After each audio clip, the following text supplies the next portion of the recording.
Okay, Di ba? go. Yes! Katulad nung... Finally. Finally, nagsalita na si Thea. Hindi, masakit kasi ngipin niya. So. Okay lang.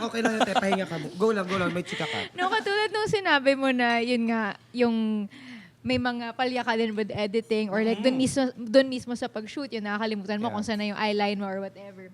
Paano mo, like, habang ine-edit mo, tapos may mga nakikita ka ng mistake, ganyan. Paano mo ina-handle yung struggle na yun sa self mo na minsan may mga mistake ka na okay na yan?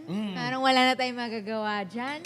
Pag siguro parang pag branded, kailangan mo I-reshoot, reshoot. oo. Kasi kailangan merong, bayad yan. Oo. Pero kapag yung mga ano lang, mga post lang, okay na yan. Okay na yan?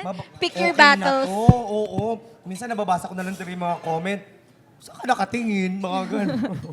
Sabi ko, okay lang yan, Okay na yan, Ting. fantasy Oo, nyo na lang. Fantasy nyo na lang. Ano, Hirap kaya nyo naman naman- pasayahin. Diba, ang hirap yung pasayahin ngayon, Oh, di syempre, ba? mag-iisip ka para Diba, mga parang, content. pero yun talaga, as much as possible, pag mga branded, or kapag, syempre, bayad yung content, kailangan natin perfect yan.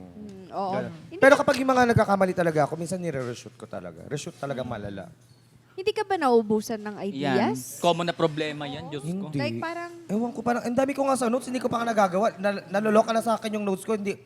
Shoot mo na kami. Parang gano'n. nagsasalita Ang galing Nagsasalita mo. na sila. As in, sobra. POV ng notes app. oo nga. Oo. Bakit?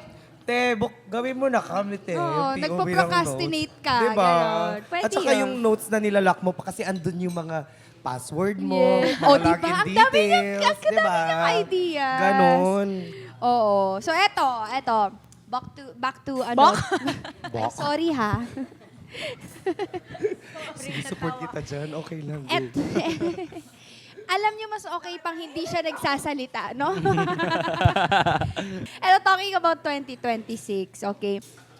Nape-pressure ka ba na i-level up pa yung content mo for this year? Or sakto naman, parehas naman. May kailangan ka bang baguhin ba? Or alam mo yun, mga ganyang bagay? Yeah, gets. Parang, kailangan ko ba mag-i-level up or reinvent Oo. ang sarili ko or Rebrand. rebrand or stay pa din kung ano yung typical na ginagawa Oo. ko to please netizens, ganyan-ganyan. Number one kasi, yan ang kalaban ng content creator. Yung, Totoo. yung ipi-please mo yung mga tao. Yeah.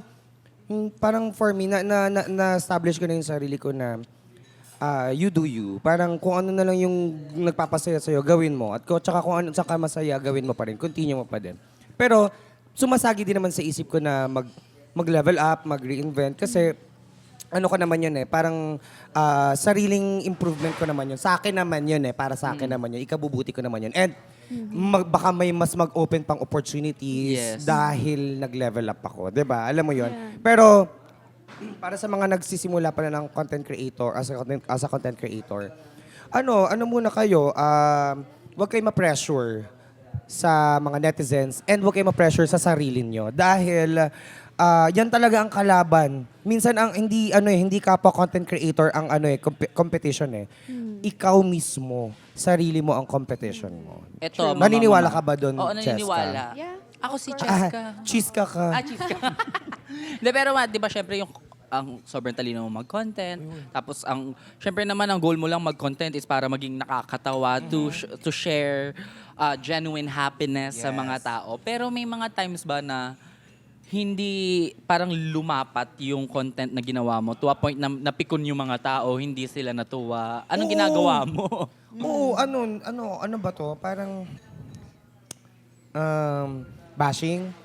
Siyempre lahat naman prone sa bashing. Totoo. Parang kasi kahit yun nga sabi nila na parang gumawa ka ng magandang content, gumawa ka ng pangit na content, may masasabi at may masasabi talaga sila. Totoo yun. Wala na tayo magagawa dyan. Ang talagang iisipin mo lang, dapat ako, I always choose my battle. Yes. Kasi parang important.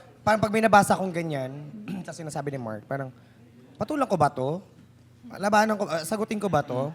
Wag na. Yeah. Parang binigyan ko kasi ng power. Para lang, Oo. parang kasi minsan pag ganyan, pag sumagot yung na ano yung ego nila na, ay, oh my God, sinagot ako ni Pinansin, oo. pinansin niya ako, ganyan, ganyan. Laban. Ngayon, magsha-showdown kayo. O ngayon, sinong talo? Ikaw. Nagbabasa ka ng Naubos comments? energy. Sometimes, pag maganda yung ginawa kong content, Ano pinakamalalang comments, if ever? Oh, bashing. Na bashing na talagang nakuha niya yung pika mo. Na hanggang ngayon, 2026 na nandyan pa rin sa'yo. hindi. Parang, yes, nabash ako. Ako kasi talaga, one of my contents, bukod sa POV is, kunwari, may mga viral, may mga trending na mga issues. Gumagawa ako ng version ko. Ng skit ko. Na relatable at the same time. Pero, ginagawa ko yung issue na yun ng lighter. Hindi to bash kung sino man yung nandun sa issue na yun. Ginagawa ko siyang light. Parang hindi na siya parang mag-focus kayo dun sa mismong issue, mag-focus kayo sa ibang bagay. Hindi na ilalayo ko na siya doon. Parang gano'n. Pero kasi syempre, as a content creator, ano pa rin, dapat maingat ka pa din. Pero hindi talaga maiwasan na may, alam mo yon, ano naman, we are not everyone's cup of tea. Totoo. Hindi na talaga natin mapiplease lahat. And hindi din lahat talaga matutuwa sa pinoproduce mo. Pero ako, as long as wala naman akong tinapakan na tao, that's okay. Yeah. So, if anything in mind, meron specific comment? Meron. Ano yun? Share mo na sa amin. Para Ito kasi ma-let si out ano mo eh. na. May ginawa ko before. Kwento ko na lang. Parang isang artista sa isang network. Tapos, nagka-issue siya parang about third party, ganyan-ganyan. Agaw. Tapos, ang ganda nung outcome. Ang ganda talaga. Tapos nalayo ko pa yung kwento talaga. Kasi malayo talaga dun sa issue. May isang content creator na parang may nag-ask sa kanya na bakit wala kang entry, ganyan. Hindi din naman niya kasi yun niche. Hindi naman din niya yung gawain niya. So parang napagbuntungan ako. Ganon.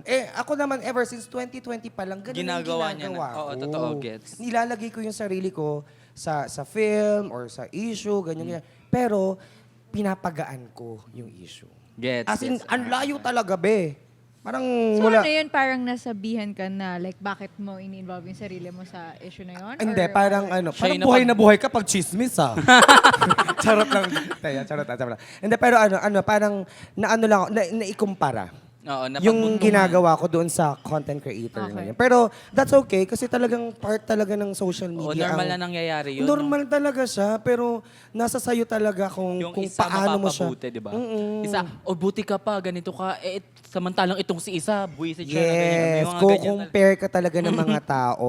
And buti na lang talaga ako, I have a strong personality. Talagang, hindi ako yung palapatol. Pero papatol ako pag, Below the sobra na. belt. Sobra Below na, the pag belt. sobra na. Pero kapag carry pa ako niyan. Oo. Hindi naman masyadong naapektuhan. Pero, at least na-experience ko yung major, parang yun na yung major bashing Tsaka ko in talaga. fairness to you, wala talaga akong narinig sa social media career Pero alam mo yun, yung na, chika na yun. na pumatol ka sa basher. Ay, hindi talaga. Wala, hindi, wala. Hindi. Ini-story ko na lang yung thoughts ko. Ganyan. Ini-story Oo, na. story na lang tayo. My day. Ganun. Correct. Pag may problema ka, i-my day mo. I-my day mo I-my na lang. day mo. I-notes mo na lang, di ba? Or i-ex mo, Oo. i-Twitter mo. Bahala sila mag-isip kung ano yan. Lagyan mo ng pass.